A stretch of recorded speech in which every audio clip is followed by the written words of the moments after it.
नमस्कार,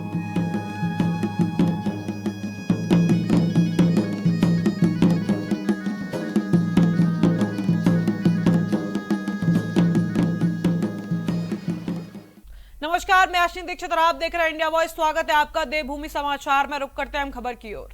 उत्तराखंड में जनगणना 2027 के प्रथम चरण को औपचारिक शुभारंभ राज्यपाल गुरमीत सिंह और मुख्यमंत्री पुष्कर सिंह धामी द्वारा किया गया। इस अवसर पर उन्होंने डिजिटल माध्यम से अपनी जानकारी दर्ज कर स्वगणना प्रक्रिया की शुरुआत की है। बता दें कि इस चरण में प्रदेश के मकान सूचीकरण और मकानों की गणना का कार्य है वो आरंभ हो गया है। बता दें कि डिजिटल इंडिया पहल के तहत पहली बार नागरिक स्वयं अपनी जानकारी ऑनलाइन पोर्टल पर दर्ज कर सकते हैं। ये स्वगणना सुविधा 10 अप्रैल से 24 अप्रैल 2026 तक उपलब्ध रहेगी। इसके बाद 25 अप्रैल से 24 मई 2026 तक जनगणना कर्मी घर घर जाकर डेटा संकलन करेंगे। बता दें कि प्रदेश में 30,000 से अधिक प्रगणक और पर्यवेक्षक इस कार्य में तैनात किए गए हैं।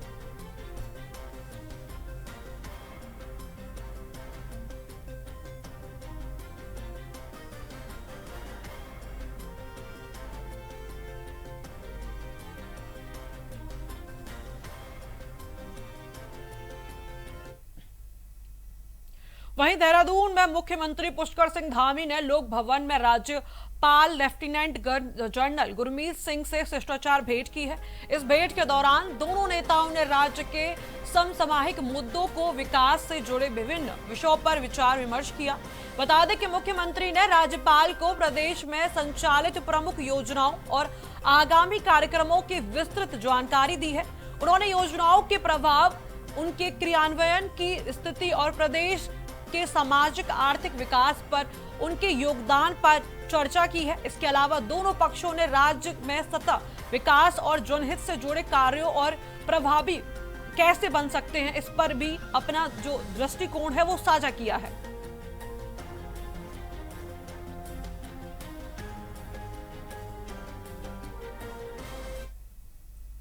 वहीं उत्तराखंड में चल रही डिप्लोमा इंजीनियर्स की हड़ताल में महत्वपूर्ण मोड़ आ गया। बता दें कि मुख्यमंत्री पुष्कर सिंह धामी ने उत्तराखंड डिप्लोमा इंजीनियर्स महासंघ के पदाधिकारियों से मुख्यमंत्री आवास पर भेंट की है। बता दें कि अपनी 27 सूत्रीय मांगों पर इस बैठक में चर्चा की गई है।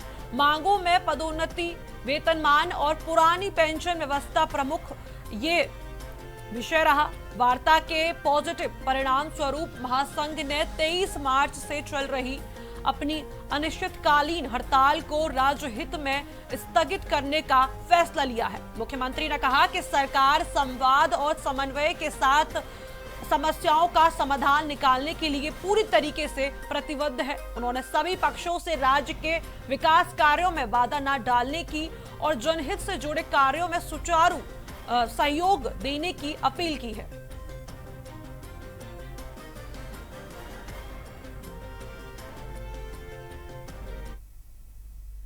वहीं उत्तराखंड में चारधाम यात्रा 19 अप्रैल से शुरू होने जा रही है। उससे पहले बद्रीनाथ में कांग्रेस विधायक लखपत हुटोला ने चारधाम यात्रा तैयारी को लेकर सरकार पर सीधे निशाना साधा है।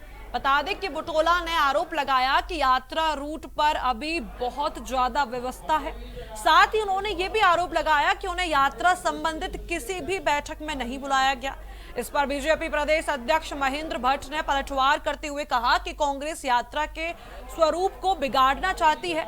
भट्ट ने कहा कि सरकार पूरी तरीके से चारधाम यात्रा की तैयारियों में जुटी हुई है।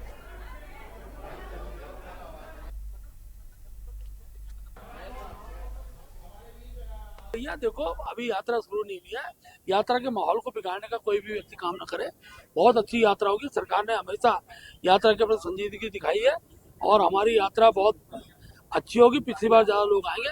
हर यात्री एक प्रसन्न मन के साथ यात्रा का लुत्फ उठाएगा।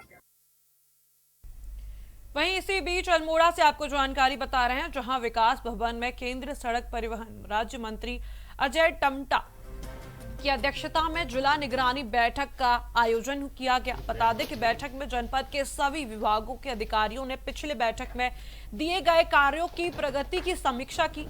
मंत्री ने बताया कि बैठक में विधायकों और जनप्रतिनिधियों द्वारा उठाए गए विभिन्न समस्याओं का समाधान किया गया है। विशेष रूप से अल्मोड़ा जिले की राष्ट्रीय राजमार्ग सड़कों पर इस बैठक में फोकस रहा। उन्होंने कहा कि अल्मोड़ा से कर्णप्रयाग, अल्मोड़ा से बागेश्वर और अल्मोड़ा से पनार सड़कों के निर्माण के लिए टेंडर प्रक्रिया शुरू की जा चुकी है। अजय टम्टा ने यह भी कहा कि इन सड़कों के कार्य प्राथमिकता के आधार पर किए जा रहे हैं ताकि यातायात और सड़क सुविधा में जो सुधार है वो समयबद्ध तरीके से सुनिश्चित किया जा सके।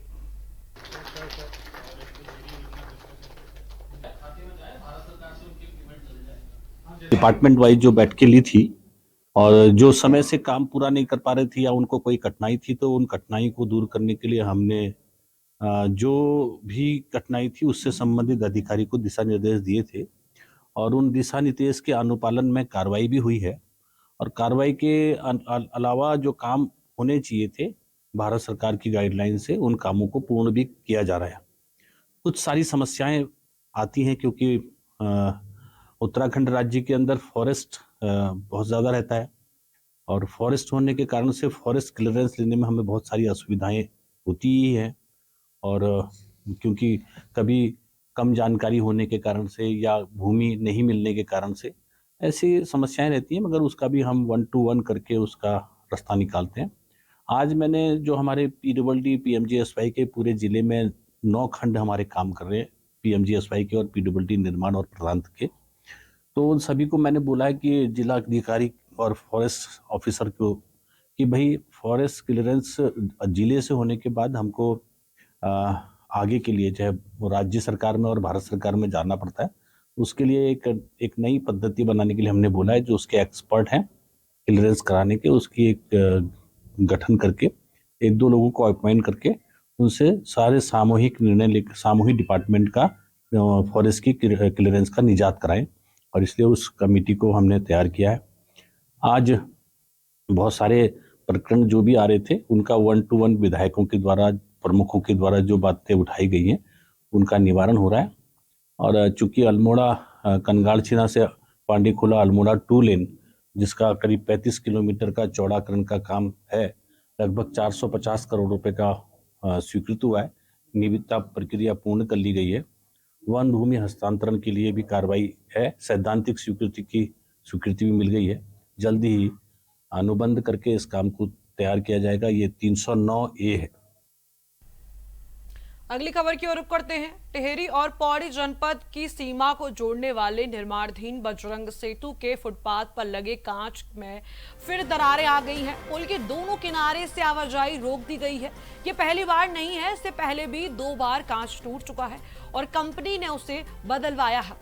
बता दें कि गुणवत्ता पर अब सवाल उठने लगे हैं। लोक निर्माण विभाग ने 2022 में बजरंग सेतु का निर्माण शुरू किया था।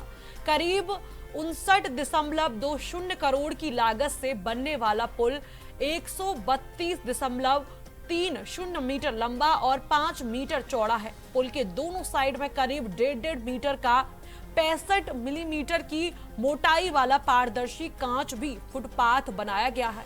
बता दें कि पुल का उद्घाटन अभी नहीं हुआ, लेकिन विभाग की उदासीनता के कारण पर्यटन और स्थानीय लोगों की यहां पर आवाजाही में काफी दिक्कत का सामना करना पड़ रहा है। बता दें कि फुटपाथ पर मानक नहीं बनाए गए हैं और सुरक्षा का कोई इंतजाम नहीं किया गया है। स्थानीय लोग और पर्यटकों की सुरक्षा को खतरा होने के कारण पुल की गुणवत्ता पर भी काफी गंभीर सवाल उठाए जा रहे हैं।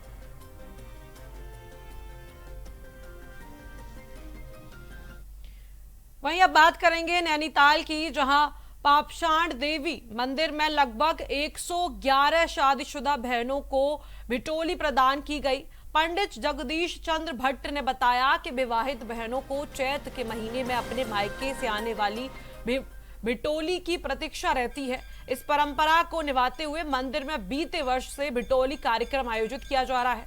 उत्तराखंड की सांस्कृतिक त्योहार और रीति रिवाजों को मनाने का अपना अनूठा अंदाज है। बिटोली कोई त्योहार नहीं बल्कि दशकों से चल रही सामाजिक परंपरा है, जिसमें भाई अपनी बहन को सम्मान और स्नेह से पारदर्शित करता है। शादी होती है, दूसरा घर परिवार वो बना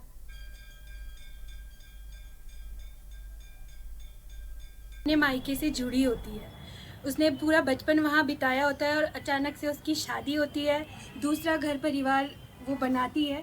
तो उसको मायके से जुड़े रखने के लिए ये त्यौहार शुरू किया गया था, जिसमें अपने परिवार से वो मिलती है, उसके परिवार से उसको चीज़ें दी जाती है। चीज़ों का उतना महत्व नहीं होता है, पर साल में एक बार अपने भाई से, अपने पिता से मिलने का जो उसके अंदर उत्साह होता है, वो बहुत बड़ी बात होती है उन महिलाओं के लिए। मायके का एहसास माँ से होता है और माँ का एहसास माँ पाषाण देवी से होता है। हमारा यही प्रयास है कि प्रत्येक बहन को माँ के दरबार से बिटौली मिले और प्रत्येक भाई का यह समर्पण भाव रहे कि मेरी बहन कोई भी हो, किसी भी क्षेत्र में निवास करती हो, वह मेरी सगी बहन है या नहीं इससे मतलब नहीं है, लेकिन प्रत्येक बहन के आंचल में बिटौली का यह प्रसाद जरूर मिले। आयोजन हर वर्ष जो है माँ पाषाण देवी के चरणों में जीवन वर्षा कला समिति के द्वारा विगत 5 वर्षों से लगातार किया जा रहा है और माँ के चरणों में हर वर्ष जो है यहाँ पे बिटौली का चैत मास के अवसर पर विशेष रूप से दी जाती है। इस वर्ष जो है जीवन वर्षा कला समिति के द्वारा 111 महिलाओं को बिटौली दी जा रही है। अपने मायके से जुड़ी होती है, उसने पूरा बचपन वहाँ बिताया होता है और अचानक से उसकी शादी होती है। फिलहाल वक्त हो चुका है एक छोटे से ब्रेक का, जल्द मिलते हैं ब्रेक के बाद। ब्रेक के बाद आप सभी का स्वागत है। रुक करते हैं अगली खबर की ओर। अब खबर हल्द्वानी से है, जहां निजी स्कूलों और बुक सेलरों की मनमानी पर जिला प्रशासन ने कड़ा एक्शन लिया है। डीएम नैनीताल के निर्देश के क्रम में प्रशासन और जिला शिक्षा विभाग ने संयुक्त जांच के बाद बता दें कि 46 निजी स्कूलों को कारण बताओ नोटिस जारी किया है। जांच में सामने आया कि अभिभावकों को एनसीईआरटी की सस्ती किताबों की बजाय निजी प्रकाशकों की महंगी किताब खरीदने के लिए मजबूर किया जा रहा था। कई दुकानों से स्कूलों द्वारा जारी पर्चियां भी बरामद की गईं, जिनमें अभिभावकों को तय दुकानों से ही कॉपी किताब खरीदने के निर्देश दिए गए थे। मुख्य शिक्षा अधिकारी गोविंद राम जायसवाल ने स्पष्ट किया कि सिटी मजिस्ट्रेट की अध्यक्षता में गठित जांच समिति की रिपोर्ट में गंभीर कमियां पाई गईं।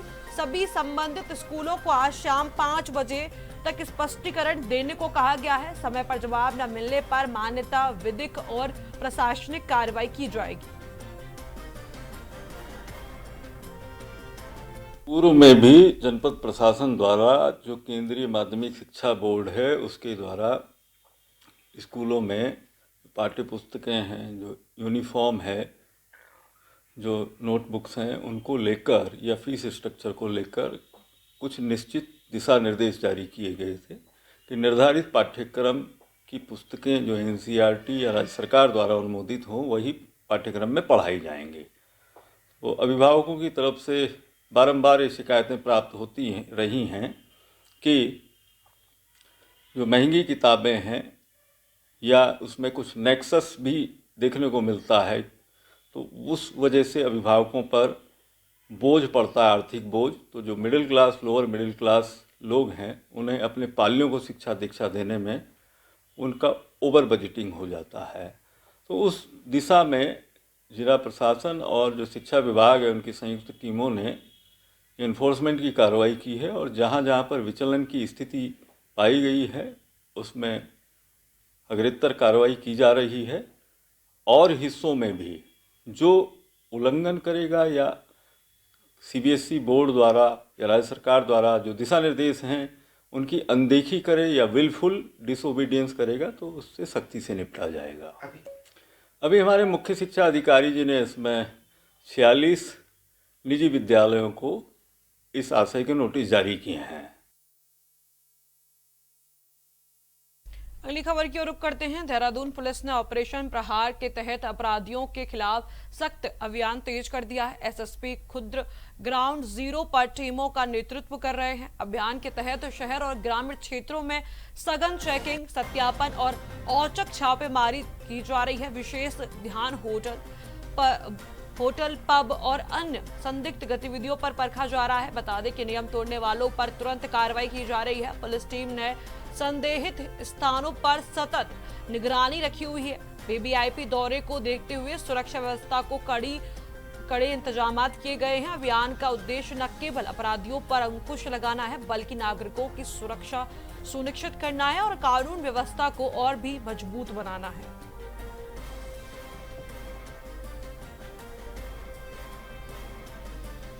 दिन रात को 11 बजे समस्त पुलिस फोर्स सभी चौकी इंचार्ज थाना प्रभारी सर्कल अफसर एसपीज यहाँ पर इकट्ठा होते हैं। आज भी ये कवायद आज हमने की थी जिसमें सभी को अगले दिन के लिए क्या ब्रीफिंग किया जाना है और अभी क्या कार्रवाई होनी है उसके संबंध में सभी को अवगत कराया गया और आगामी माननीय प्रधानमंत्री जी की विजिट के मद्देनजर सारी चीज़ों को और बेहतर तरीके से परफॉर्म करने के लिए सभी को प्रेरित किया गया। सर, रैश ड्राइव हुड़दंग करने वालों के लिए क्या चेतावनी? रैश ड्राइविंग, हुड़दंग करने वाले या झगड़ा करने वाले, पब्लिक प्लेस में न्यूसेंस करने वालों के लिए मेरी सख्त चेतावनी है। अगर वो इस तरीके का कहीं पर भी कोई मामला संज्ञान में आता है तो उसके लिए पुलिस सख्ती से निपटेगी। जिलाधिकारी नैनीताल के निर्देशानुसार कालाडूंगी एसडीएम विपिन चंद्र पंत के नेतृत्व में राजस्व, स्वास्थ्य, समाज कल्याण और पुलिस विभाग की संयुक्त टीम ने कालाडूंगी पॉलिटेक्निक विद्यालय में एंटी ड्रग्स जागरूकता अभियान चलाया। बता दें कि अभियान का उद्देश्य छात्रों में नशे के दुष्प्रभाव के प्रति जागरूकता बढ़ाना और विद्यालय परिसर को सुरक्षित बनाना था। टीम ने छात्रावासों का निरीक्षण किया जहां किसी भी प्रकार की नशीली सामग्री नहीं मिली। इसके अलावा पॉलिटेक्निक विद्यालयों के 100 मीटर के दायरे में स्थित दुकानों का भी निरीक्षण किया गया। तंबाकू उत्पाद पाए गए। आपको बता दें कि दुकानदारों के खिलाफ कार्रवाई की जा रही है। उन्हें स्कूल परिसर के पास तंबाकू पदार्थ न बेचने की सख्त हिदायत दी गई है। बता दें कि एसडीएम विपिन चंद्र पंत ने कहा कि आगे भी समय समय पर नशे के खिलाफ जागरूकता अभियान चलाया जाएगा और विद्यालय प्रबंधन को इस दिशा में निर्देशित किया गया है।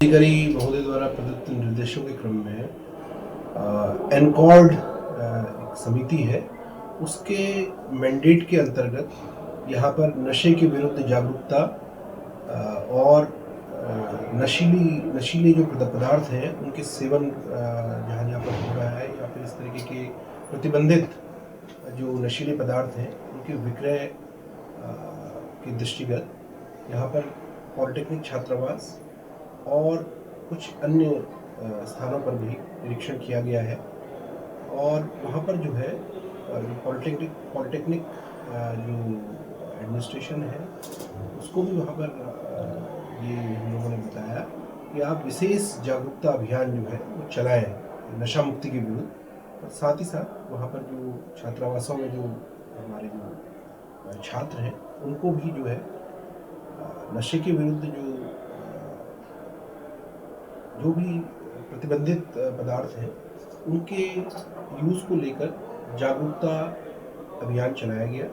साथ ही साथ वहाँ पर कतिपय जो दुकानें थी उनमें कुछ टोबैको प्रोडक्ट्स भी पाए गए और उनके विरुद्ध जो है यहाँ पर चालानी कार्रवाई भी की गई। वहीं अब बात करेंगे हल्द्वानी की, जहां प्रशासन ने शराब की दुकानों पर सख्त कार्रवाई की है। बता दें कि सिटी मजिस्ट्रेट और एसडीएम के नेतृत्व में संयुक्त टीम ने शहर की कई शराब की दुकानों पर छापेमारी की। जांच के दौरान 3 दुकानों में शराब तय कीमत से अधिक दाम पर बेची जा रही थी। ओवर रेटिंग की शिकायतों को गंभीरता से लेते हुए प्रशासन ने मौके पर ही कार्रवाई करते हुए संबंधित दुकानों का चालान रद्द किया है। एसडीएम ने स्पष्ट चेतावनी दी कि यदि भविष्य में किसी भी दुकान पर ओवर रेटिंग या नियमों का उल्लंघन पाया जाएगा तो कड़ी कार्रवाई की जाएगी।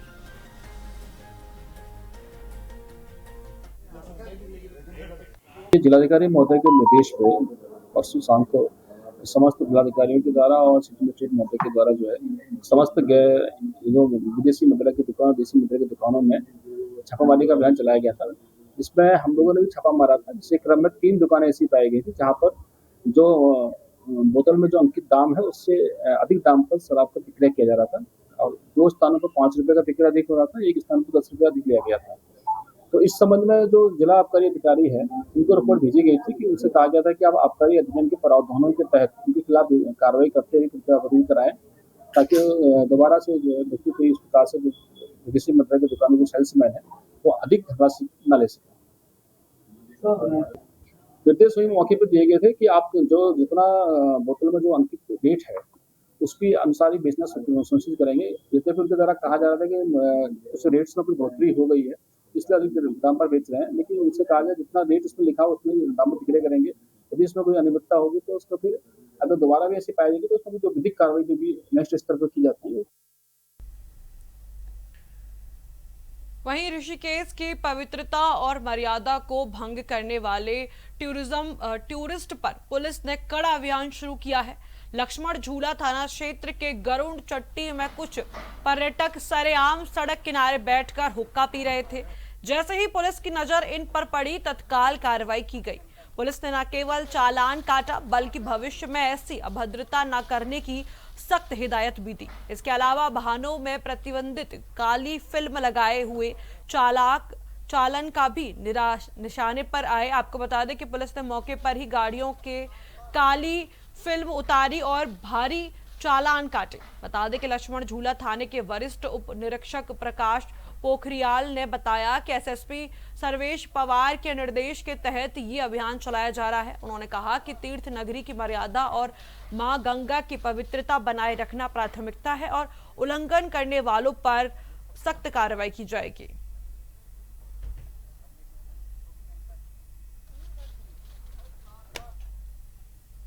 फिलहाल देवभूमि समाचार में इतना ही। आप देखते रहिए इंडिया वॉइस।